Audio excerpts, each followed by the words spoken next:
জীবনে ভালো সময়ের যেমন প্রয়োজন আছে, খারাপ সময়ের প্রয়োজন আছে। ভালো সময় আপনার আশেপাশে দেখবেন বন্ধু বান্ধব, আত্মীয় স্বজন, পাড়া প্রতিবেশী যাদের সাথে মেশেন সবসময় আপনার পাশে লেগে আছে। কিন্তু একটা খারাপ সময় আসলে তখন আপনি দেখতে পারবেন যে আপনার প্রিয়জন কে আর প্রয়োজনে আপনাকে ব্যবহার করছিল কে। একটা সিদ্ধান্ত নিতে গেলে যে কোনো কাজ একটা দেখাচ্ছে আপনি করতেছেন, খুব ভালো অবস্থানে আছেন, এখান থেকে আপনাকে একটা সিদ্ধান্ত নেওয়া লাগতেছে।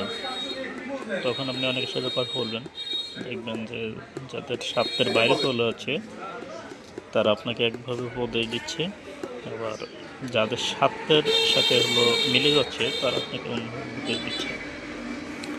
আপনার জীবন তো আপনাকেই গোছাইতে হয় না, তাহলে সিদ্ধান্তটাও কিন্তু আপনাকে নিতে হয়। সুতরাং সব কিছু ভেবে চিনতে সিদ্ধান্ত নেওয়া উচিত। খারাপ সময় সবসময় থাকে না, আবার ভালো সময়ে যে সবসময় থাকবে এটাও না। যেটাই করা হোক না কেন সেটা অনেক ভেবে চিন্তা করতে হবে। সবচেয়ে বড় কথা যে মহান আল্লাহ তাআলা যদি আপনার ভালো চান তাহলে অবশ্যই আপনি ভালো কিছু করতে পারবেন। আর দুনিয়াটা আমাদের জন্য একটা পরীক্ষা মাত্র, যে দুনিয়াতে সব কিছু যে ভালো করবেন এরকম না। দিন শেষে মরার পরেও একটা জবাবদিহিতা আছে, আপনাকে বিশ্বাস করতে হবে।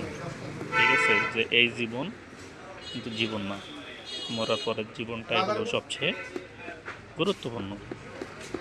এই জন্য দুনিয়াতে যাই করেন না কেন ভালো কিছু করতে হবে।